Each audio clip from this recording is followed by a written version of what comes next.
Good morning, class. It is the beginning of chapter 3. I say good morning because this class is supposed to meet at 10 a.m. It may be midnight or 4 p.m. or whatever time you people study or do your homework. Before we get started today, I wanted to ask you guys, how many of you, show of hands, because this is online. Okay, bad joke. How many of you guys saw the Netflix documentary, or I guess it's a documentary, Tiger King, over the pandemic break? Huh? Show of hands. I saw it. Now, because this is a criminology class and he's sitting in jail and, alleged crimes have occurred, how many of you think Carol Baskins, who saw the show, think Carol Baskins killed her husband and fed him to a tiger? Okay. Now, the interesting thing is, I actually have a personal connection to that documentary, not directly, but very indirectly. So my youngest brother, Scott, is a physician, and he practices in Myrtle Beach, South Carolina, which is the home of one of the three tiger exhibits, fairs, zoos, whatever you want to call them, that was featured on the Netflix show. You might recall that in Myrtle Beach there was the long-haired guy who had all these women who were his wives, and he was real creepy, and and would lure women to work, young women to work there, and kind of basically almost hold them in bondage. Anyhow, the hospital my brother works at is close by, and when bad things happen at his facility, and they do happen often, quite often the people are brought to his hospital. And so one day he happened to be there, and a woman come in from the place, and she had been bitten by a tiger, and it was like third or fourth bite in that month or something. It had been pretty bad. And so the long-haired guy, the creepy guy from the video from Netflix, shows up at the hospital and tries to take the woman home. And then the social workers at the hospital wanted to call the police because they felt like, they had dealt with so many tiger bites in that 1 month that something obviously was wrong there. He pitched a fit, and then somehow my brother got involved, and he and that guy got into it, and my brother wound up calling the police to come escort him out of here there. So in any event, that's my connection to the Tiger King documentary. If you haven't seen Tiger King, OMG, it is worth watching. It is absolutely the craziest thing you have seen in a while. Yeah, easily. Okay, so this is chapter 3. This is on the historical schools of criminology, and by far, I will be honest, this is probably one of my top 3 favorite topics to lecture on, is sort of old school criminology, pre-criminology, crime and punishment, because criminology is in our understanding of why people commit crimes and under what circumstances they commit crimes and who commits crime, etc. The things we talked about, particularly in chapter 2. These kinds of ideas and thoughts really didn't exist until about 100, maybe 125 years ago. Prior to that, criminology was just assumed that there were bad people out there, and basically assumed that they were born bad, and that the only strategy really was just to find a way either to deter them from committing crimes or just to get rid of them. So let's march on here and see what this is about. All right, so what the overview of this chapter, and we'll do at least 2 videos on this chapter. So we'll talk a little bit about the classic school of criminology, like when it was first born, and then we'll talk about some rejected ideas in criminology. And during this time frame, we're going to talk about, or during that portion of the lecture, we're going to talk about biological determinism and the role that Darwin's work on evolution heavily influenced our, at the time, thinking about crime and punishment. And then we'll end the chapter by sort of talking about, all right, how does all of this sort of meld into today's work, which is really what we call the sociology of criminology? All right, so let's get started. When we talk about classical criminology, we're really talking about the idea that starts with the assumption that people sort of have free will and that they may rationally choose to commit crime and that they normally do so after weighing their consequences, right? We'll talk a little bit in a minute about where this classical idea comes from. But this is really sort of the foundations of criminological theory. And it's based on the work of two guys, but one guy we'll spend time on the work of a guy named Beccaria, who's an Italian, and Jerry Bentham, who was the British Isles. All right, so let's go back. Crime and punishment, medieval times, pre-French Revolution. So the French Revolution happens in 1789. And so after that, we have, before that, what we understood about crime and punishment was, just sort of random. Kind of anything goes. So here's some basic ideas. We know that prior to the French Revolution, most laws were unwritten. What I mean by that, there weren't very well established legal codes. Like today, if the legal code for the United States, or for any state in the United States, you can go to any legal library, you'll see stacks and stacks, a row and row of books. And these are the legal statutes of that state. Okay?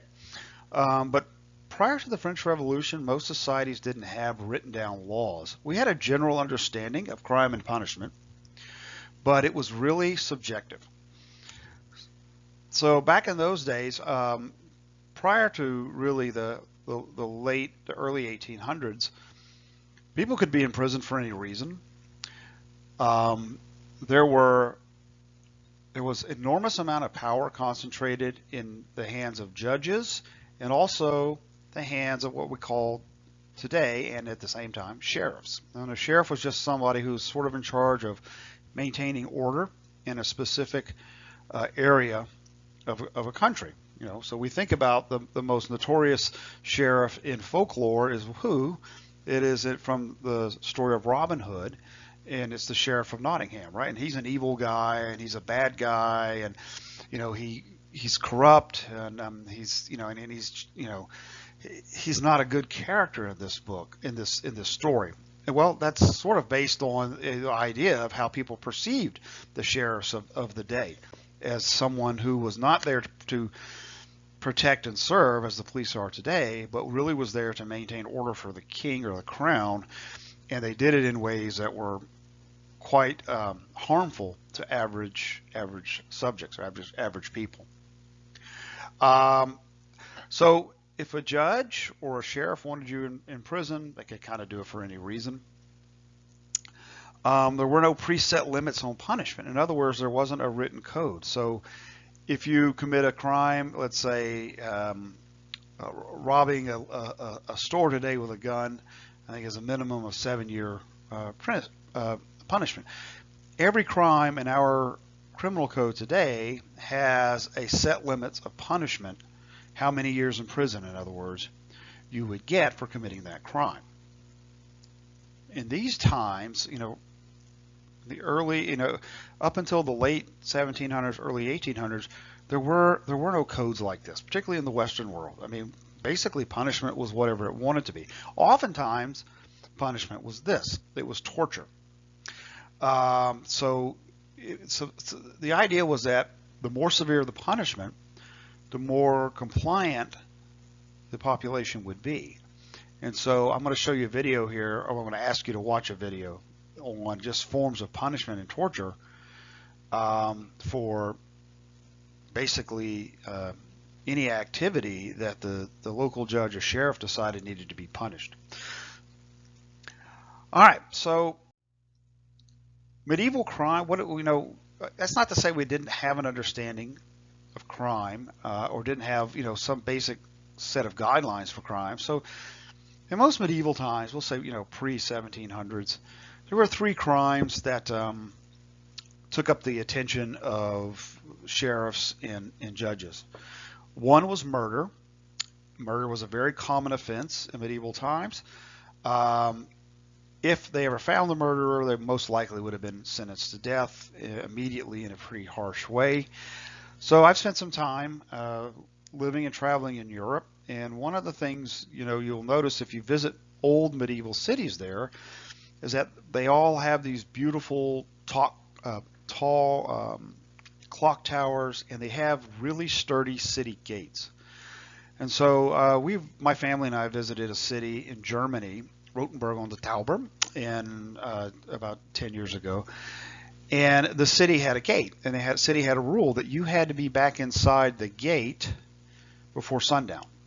If you did not make it back inside the gate before sundown, they would leave you outside the city walls at night. Well, the city walls, and there were no police out there. No one was patrolling those places. And the countryside outside of cities during those times were full of very dangerous people. And lots of crime, lots of murder. People would just, they grab you, they steal your stuff, and they kill you so you couldn't tell anybody you'd stole their stuff. So the next day, it wasn't uncommon for people to walk outside and find a dead body outside the gates because, they'd been murdered by, ruffians or travelers during the night.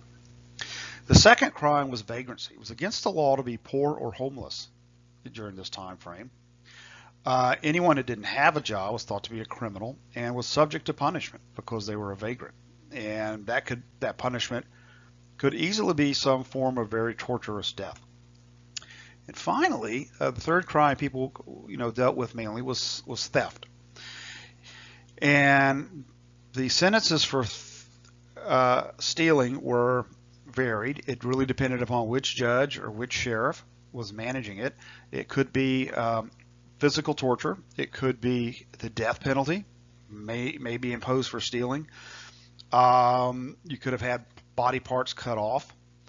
It just didn't matter. There was no rhyme or reason to it. I mean, the whole idea was the person had to be punished, and the other people had to see the severe punishment so that they would not be also likely to steal.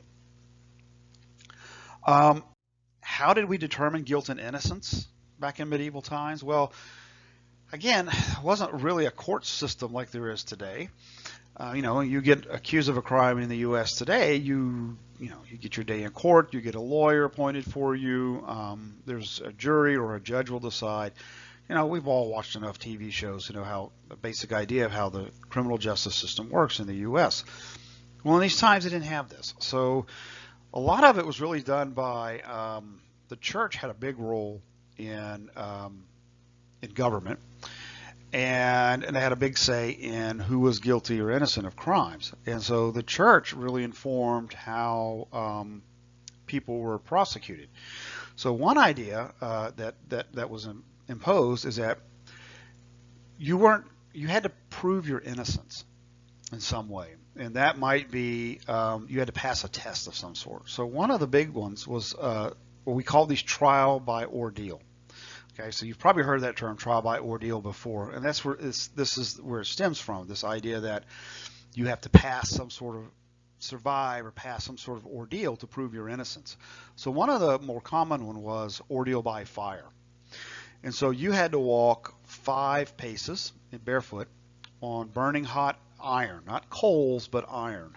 Okay, and you would get wounded. And so the argument was if your wound heals in 3 days or less, you were therefore innocent. If it took 4 or 5 days for your wounds to heal, you were guilty. Now, the logic of this 3-day limit, I don't know. Maybe it's biblical, the resurrection, 3 days. I don't know. But that's where it was.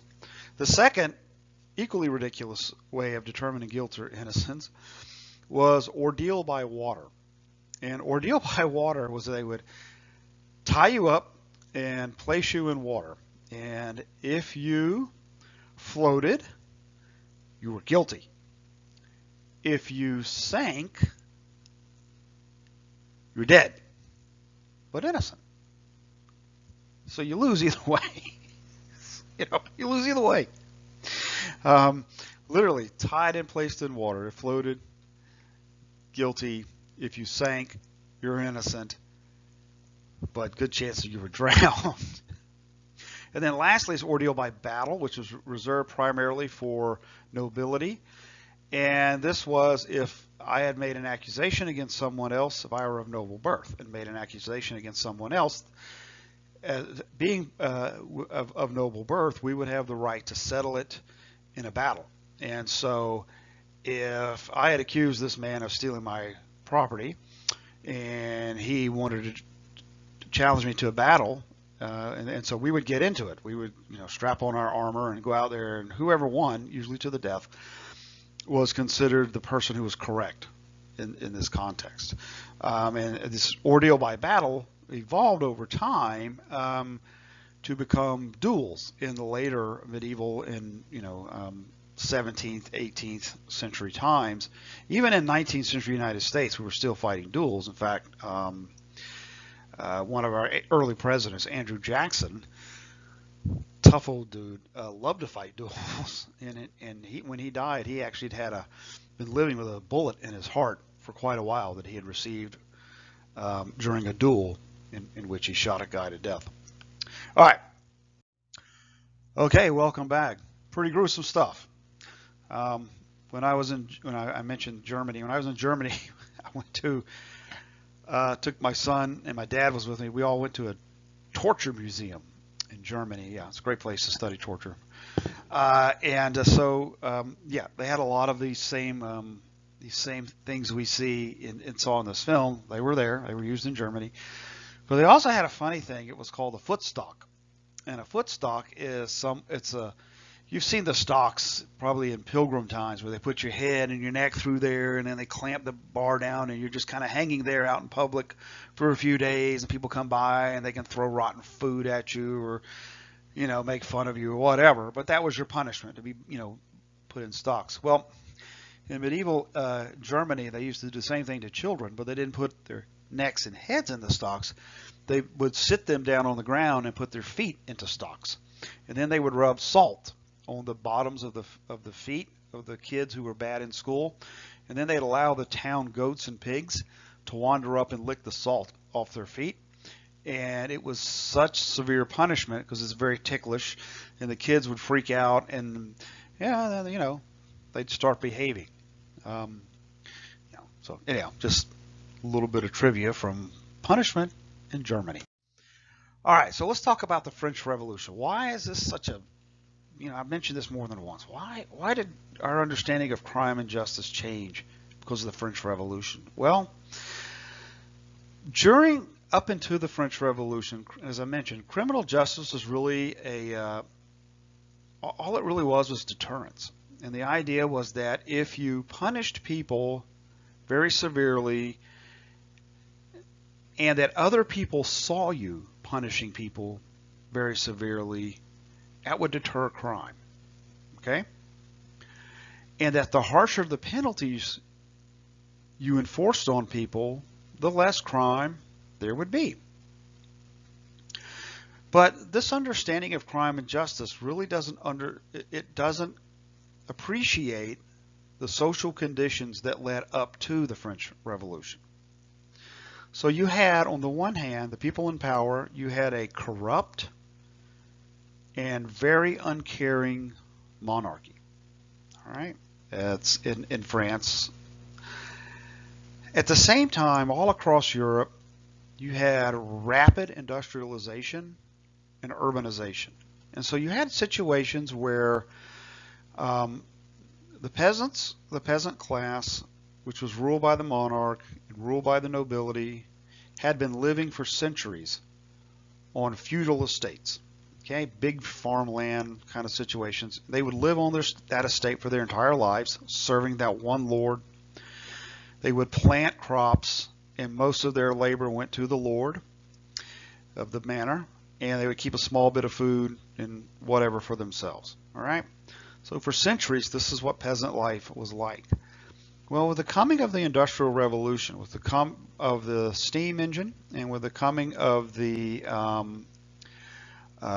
mills, the ability to make cloth in mass production in England and in France and in parts of Germany, what happened was the farmers who had been letting all these peasants live on their land and were just kind of living allowing the peasants to live a subsistence life, decided to go into commercial agriculture. And so they kicked all the peasants off the land, and in the day they were making textiles out of wool in that part of the world. And instead of having peasants living all over their land, they brought in sheep. And the sheep would come, and so it was called the enclosure movements. And they kicked all the peasants off the land, and they started raising, the nobility started raising sheep and selling the wool to the new factories. The peasants didn't have anywhere to go. They didn't have a place to live, so they all went to the cities, and they tried to get jobs, doing whatever they could. And many of them went to work in the textile mills, the new textile mills that were growing in the cities. But there were thousands of peasants looking for work. Oftentimes their children would have to go out and get jobs in the same factories with their parents. Back then, factory work was dangerous. People got hurt, killed at work all the time. There were lots of fires and all these people living close together like this. It was a time of extreme poverty for the peasant class. They lived in very, very crowded conditions. You might have 15 families living in one house, where your family would have to share a bed with another family. So you might have one bed with 10 people sleeping on it, or under it, or around it in some way. There was lots of sickness. It was just a miserable situation. At the time of the French Revolution, an average day wages would buy only one loaf of bread. So what do people do when they're in these situations? They can either die or they're going to survive. And people aren't going to choose just to die willingly. They're going to fight and survive. So people turn to crime. They turn to stealing bread, and they turn to stealing money, and they turn to killing other people to get money. So how did the crown respond? Did they respond by, okay, let's improve the social conditions? No, they responded by, well, we have more crime. We must not be getting tough enough on people. They responded by making crime and punishment even more tough than it was, even more severe forms of punishment, which in turn just made people more desperate and created more crime. So reformers on both sides of the Atlantic, both in the United States at the time, again, we're now talking, I guess we were in a colonial time, but we had declared our independence in 1776. So reformers on both sides of the Atlantic recognized that tougher punishments were creating more crime, not less. And so they kind of came up with the answer that deterrence as a method of criminal justice really might not be working as well as it should. And we need a new form of understanding. And in the early days of this new movement, which is what ultimately leads to this field of criminology and to the class I'm teaching right now, we clung to the work of a guy named Cesare Beccaria. And he was an Italian, and he, lived during the in the 1700s. So he witnessed a lot of what was going on in Europe, the Industrial Revolution, the movement, the enclosure movements, the rising industrialization and urbanization, the crushing poverty and disease that it created. And he wrote a book in 1764 on crimes and punishment, in which he kind of laid out some basic ideas for a fair legal system. Take the power away from the judges and put it more in the hands of regular citizens to make decisions about what kind of punishment, about guilt and innocence. It was basically a move to, wipe out corruption from the crime and punishment system. And also, finally, Beccaria said, we need a system of punishment that fits the crime. We shouldn't be, prior to the French Revolution, a child caught stealing was subject to the death penalty. We were putting children to death for stealing a loaf of bread. We were cutting off their arms or hands for stealing a loaf of bread or stealing an apple because they were hungry. in these very desperate times, just putting people to death for it. He said the crime, punishment has to fit the crime if you want deterrence to work. If you don't want deterrence to work, continue to what you're doing, and it's just going to lead to mass uprising, which is in fact what happened in France. All right. Now, we're going to talk at this section about early biological theories of crime, and we're going to talk about 3 or 4 of them. But before we get there, we have to understand the role of Charles Darwin in our understanding of law and punishment. So we all know who Darwin is. He's the author of On the Origin of the Species. It's a book about evolution, all right? It was written in 1859. And it is a book that we know radically changed the field of biology and our understanding of species and how they evolve and compete with one another, etc. But it also radically changed the way that all science worked. In other words, what we call these are paradigms. And so all fields have a paradigm. They have a major set of theory that just really explains how the world works. And we don't deviate from that idea.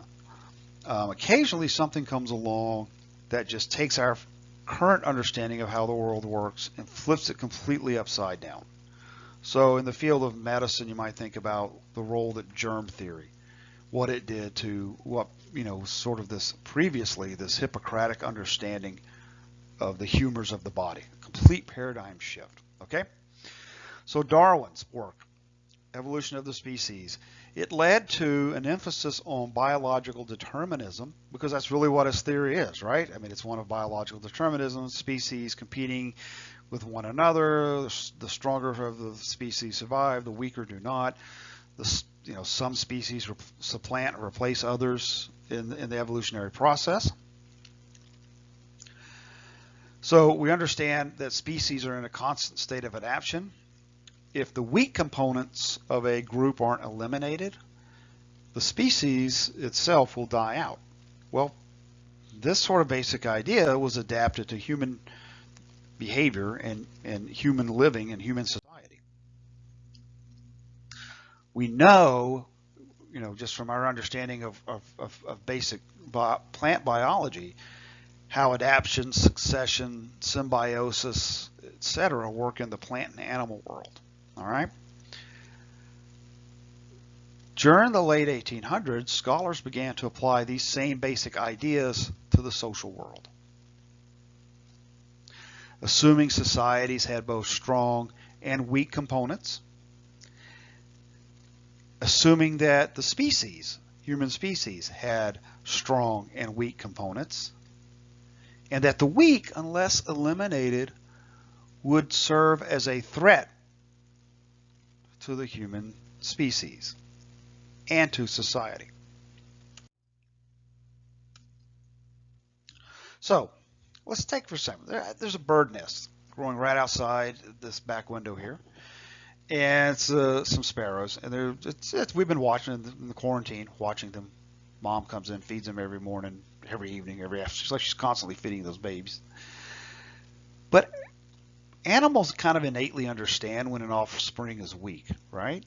They look for, I guess they see something physical, and it's sad, but you will see occasionally a mother toss out a weak baby from the nest, and it's going to die. Well, by following, again, this is very Darwinian, survival of the fittest. The weak baby doesn't make it, but the strong ones do. We started looking for, in the human species, the signs of degeneracy, okay, or signs that people might be physically different in ways that are harmful to society and in ways that need to be eliminated. And so degeneracy really sort of referred to criminals and other forms of deviance, like unwed mothers, alcoholics, vagrants. Okay? And degeneracy, most importantly, based on this idea, this Darwinian idea of how the world works, was considered to be biologically determined. And if it's biologically determined, we should be looking for biological markers of who is fit and who is not. Just like the mother bird can identify what's normal and what's not normal or abnormal in one of her babies, and toss the bad one, the one born with only one wing, out of the nest.